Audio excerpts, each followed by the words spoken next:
Let me paint the picture for you.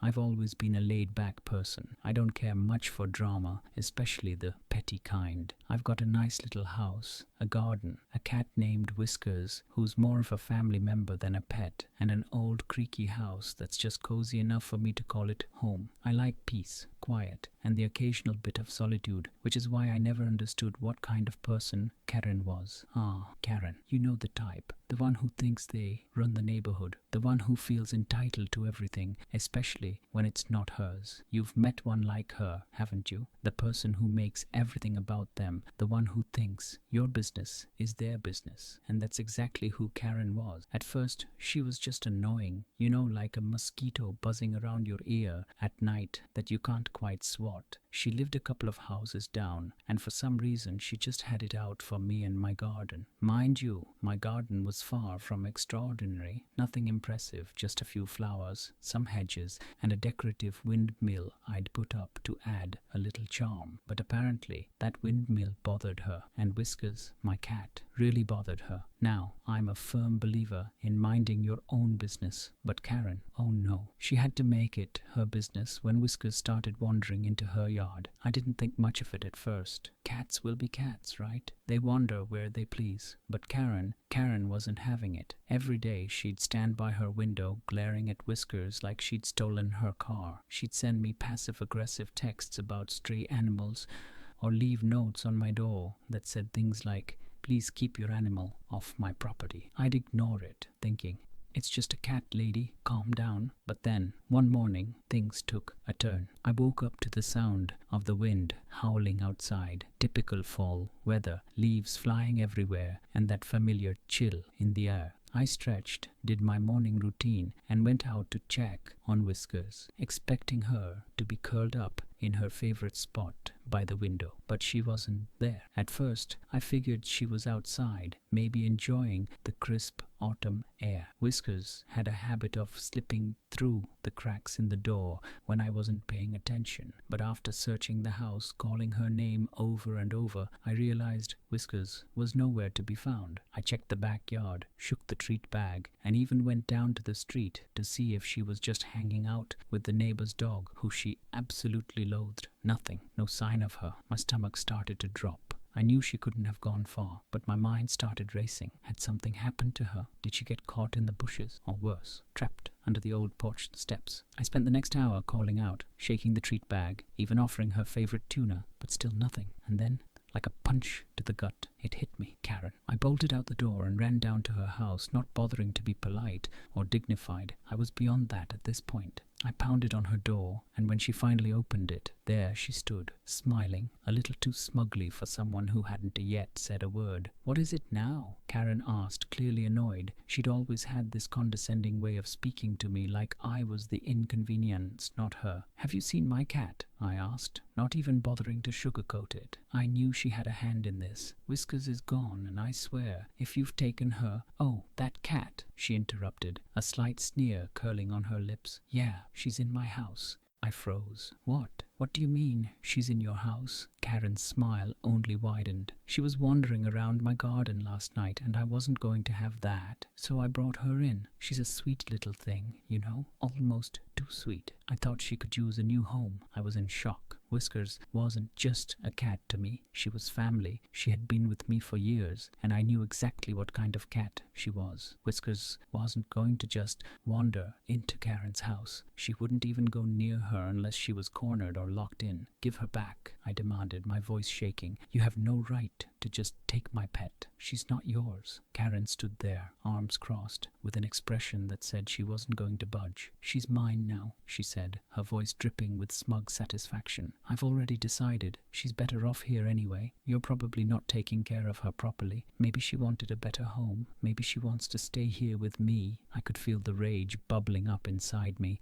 This wasn't just a simple case of her taking a cat. There was something wrong with this entire situation. Something wasn't adding up. And in that moment, I realized Karen hadn't just taken my cat. She had stolen something far worse. I can still remember the chill running down my spine when Karen closed the door in my face without a second thought. I stood there for a second, stunned, trying to process what had just happened. My mind raced. She couldn't just take my cat, could she? And even if she could, this was beyond the ordinary. I knew Karen had a way of making everything about her, but this felt different. There was something strange in her tone, something I couldn't quite put my finger on. I paced back and forth in front of her house, trying to figure out what to do next. I thought about calling the police, but even that didn't seem right. I was certain I could handle this on my own. After all, it was just a cat, right? But Whiskers wasn't just any cat. She had always been special. She had a strange way of looking at people, almost like she could see through them. It was the way she seemed to anticipate my every move, as if she knew exactly what I was thinking. And it wasn't just her behavior. The night she had wandered into Karen's garden, I had the oddest feeling. It was almost as if there had been something calling her, something that I couldn't explain, but deep down I knew wasn't normal. Cats, after all, are more connected to the world of the unseen than we give them credit for. They sense things we don't, and Whiskers had always been especially sensitive to odd energies. I shook off the thought, trying to convince myself that it was nothing. I'd get her back. Simple as that. But when I finally worked up the nerve to knock on Karen's door again, something was off. I could hear the muffled sounds of footsteps inside, but Karen didn't answer right away. The air felt dense, thick, with something that made me want to turn around and leave, but I couldn't. I needed to see my cat. After what felt like an eternity, the door creaked open, and there she was again, that smug little smile playing on Karen's lips. "You're back for your pet," she said, almost mockingly. She didn't even flinch at my angry stare. "Where is she?" I asked, my voice low but firm. "I want her back. Now." "Oh, she's fine," Karen replied, stepping aside to let me in. "In fact, she's better than fine. Come see." I pushed past her, the door slamming behind me with a loud thud. Something felt off about this house. Darker, colder. It wasn't the kind of feeling you'd expect when walking into a neighbor's home. "Whiskers?" I called, scanning the living room. Nothing. The house smelled strange, musty, almost stale. And then I heard it, a soft purring, a familiar sound that made my heart leap. I followed the sound down a narrow hallway, past rooms that looked like they hadn't been touched in years. There was dust on the furniture, and the air felt stagnant. It was like the house hadn't been lived in for months. Finally, I reached the small back room where the purring was the loudest. There, on the old tattered couch in the corner, lay Whiskers, curled up and looking entirely too comfortable for someone who had been stolen away from her home. "Whiskers," I whispered, bending down to reach for her, but as I reached out, I froze. Her eyes, those deep green eyes, were not the same. They were different, hollow, almost vacant. The soft purring continued, but there was something unsettling about it. It didn't sound right. Karen, who had been standing in the doorway, watched me closely. "She's a good cat," she said softly, almost in a trance. "She knows what's best for her." I stood there for a moment, trying to make sense of it all. Why was Karen speaking like that? Why had Whiskers' behavior changed so drastically? This wasn't normal. It wasn't just a cat. Before I could react, Karen placed her hand on my shoulder, her touch cold and stiff. "She's mine now," she repeated, her voice low, almost hypnotic. "You don't understand what she really is." I jerked away from her grasp, a feeling of nausea rising in my throat. "What are you talking about?" I demanded. "Give me my cat back, now." But Karen simply smiled, an unsettling grin stretching across her face. "You never knew what you had, did you? She's not just a cat. She's part of something much older, much more powerful than you realize. She's a conduit, a connection to forces you've never even dreamed of." I couldn't breathe. My heart was racing in my chest, and for the first time, I began to feel the weight of her words. Something was terribly wrong. And then I heard it, a low growl, deep and guttural, coming from the shadows of the room. My eyes darted to the corner, where the shadows seemed to twist and warp into something alive. I felt a cold chill run down my spine, and in that moment, I realized what Karen had done. She hadn't just stolen my cat. She had taken something far more dangerous. "You don't know what you've done," I whispered, backing away slowly, my mind racing. "You have no idea what you've unleashed." Karen's smile never faltered. "Oh, I know exactly what I've done. I don't think I've ever felt more unsettled in my life than in that moment. The room seemed to close in on me as though the walls themselves were pressing inward, suffocating me, and the shadows, those dark corners of the room where light seemed to refuse to go, they were alive. I could feel it, like the air was thick with something ancient and terrifying, a presence that had been waiting for just the right moment to show itself. Whiskers, my cat, had always been more than just a pet to me. She had this energy about her, something that could calm me when I was anxious and bring a sense of peace when everything seemed wrong. But now, looking at her, sitting there on that dingy couch with her empty eyes, I could feel it. She wasn't just a cat anymore. She had become part of something far darker, something far older. "You are crazy," I muttered under my breath, but Karen just smiled, like she knew something I didn't. It made my skin crawl. I took a hesitant step back, trying to process what was happening. The growling from the shadows grew louder, and I could feel it deep in my chest. A vibration, like something was stirring beneath the surface. Something that had been dormant for far too long. "You're scared," Karen said, her voice almost sympathetic, but I could hear the undercurrent of something more sinister in it. "But you don't have to be. You're not alone in this. I've made sure of that." I wanted to run. I should have run, but I didn't. I couldn't. Something was holding me there, like some invisible force was rooting me to the floor. My breath came in shallow gasps as I watched Karen, waiting for her to make the next move. "I'm not leaving without her," I finally said, my voice shaking with a mixture of fear and determination. "Whiskers is my cat. You can't just keep her." Karen's expression hardened, and for the first time I saw something darker in her eyes. "You don't understand," she snapped. "She's mine now. You were never meant to have her. I was chosen." I couldn't make sense of her words. They didn't fit into any logic I knew, but the atmosphere in the room shifted again. I could feel it in the air, something thick, like I was standing in the middle of an old storm. And then it hit me. The growling that had been echoing in the shadows suddenly stopped, and the room was filled with an unnatural silence. Even the air seemed to still. For a brief, terrifying moment, I thought I could hear Whiskers. No, not just her. Something else. Something behind her. I moved toward her slowly, my legs trembling beneath me. "Whiskers?" I whispered. "Whiskers, are you in there?" She didn't respond. Her eyes stayed hollow, distant, like she was looking through me, and then I saw it. A shadow, no, a figure, slowly rising behind her, taking shape in the dim light. It wasn't human. It wasn't even close to being human. It was something else, something ancient and dark, its form twisting and writhing in the air like smoke caught in a windstorm. "Karen," I croaked, backing up slowly, my heart racing. "What is that?" Karen didn't answer. Instead, she took a step forward, her face illuminated by a strange, otherworldly glow. "She's calling to it," she said softly. "It's here. It's always been here, waiting, and now it's going to wake up." I couldn't breathe. The shadow seemed to pulse with energy like a living thing. It reached out, its tendrils stretching toward me, and I felt an overwhelming sense of dread flood over me, like I was staring into the face of something that had no intention of letting me leave. In a panic, I turned and ran, the sound of my own footsteps pounding in my ears. The air seemed to close in on me like it was fighting me, holding me back, but I didn't stop. I couldn't stop. My hands shook as I scrambled for the door, trying to pry it open, but it wouldn't budge. I looked back. Karen was standing there, her expression cold and distant, her eyes locked on me with that same unsettling, almost knowing gaze. And behind her, I could see the shadow, the dark shape that seemed to loom over everything. It wasn't just a cat anymore, and it wasn't just Karen. There was something much darker at play here, something beyond anything I could have prepared for. The shadow seemed to grow, filling the room, and I could feel my body go cold with terror. I had to get out.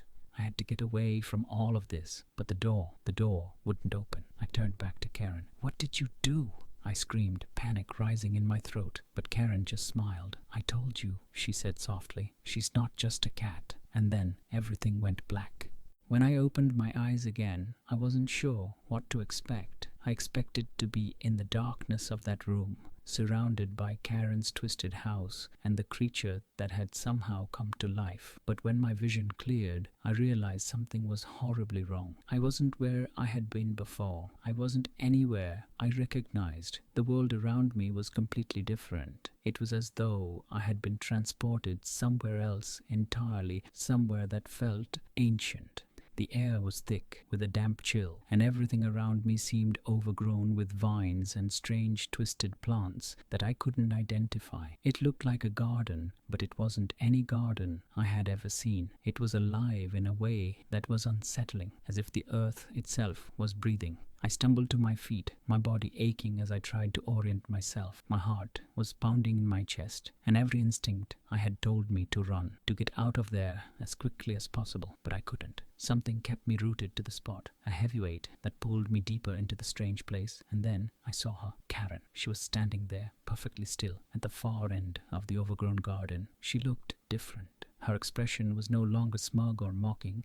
It was blank, vacant, like she had been emptied of everything that made her Karen. She stood there in silence, staring at something that I couldn't see.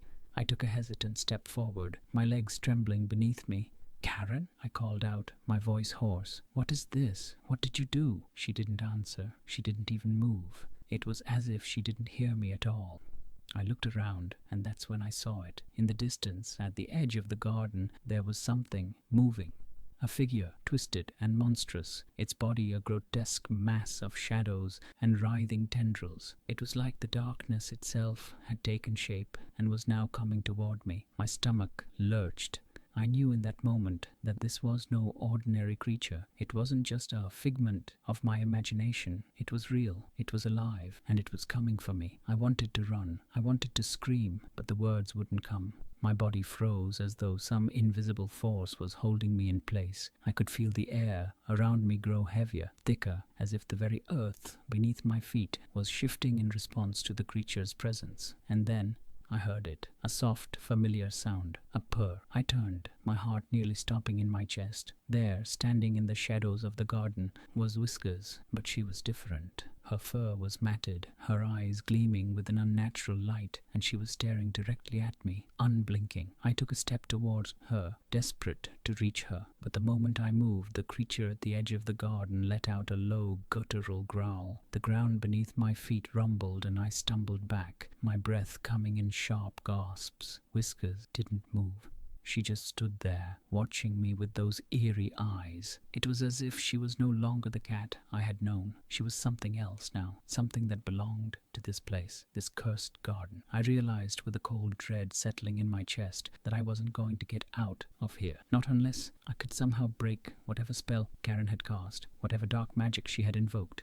But before I could make a move, I heard Karen's voice, distant and hollow. "She's gone," she said, her voice carrying an unnatural calmness. "Whiskers is no longer yours. She belongs to the garden now. She's part of the curse." I turned to face her, my heart pounding in my chest. "What do you mean? What curse?" Karen finally moved. She took a slow, deliberate step toward me, her face still expressionless, her eyes locked on mine. "This garden," she said softly, "has existed for centuries. It was here long before any of us, and now it's alive. The garden chooses its own, and it always has. Whiskers was just the beginning, but she was never meant to stay with you. She was always meant to be part of this." The creature behind her moved closer, its dark form growing larger with every passing second. I could feel its malevolent presence pressing in on me, suffocating me. "No," I whispered, the words barely escaping my lips. "I won't let you do this." Karen's eyes glimmered with something that could only be described as satisfaction. "It's too late," she said, her voice laced with dark triumph. "You can't change fate. This place, this garden, decides who stays and who goes, and now you're a part of it, forever." I opened my mouth to protest, to demand to be freed from whatever twisted hold this place had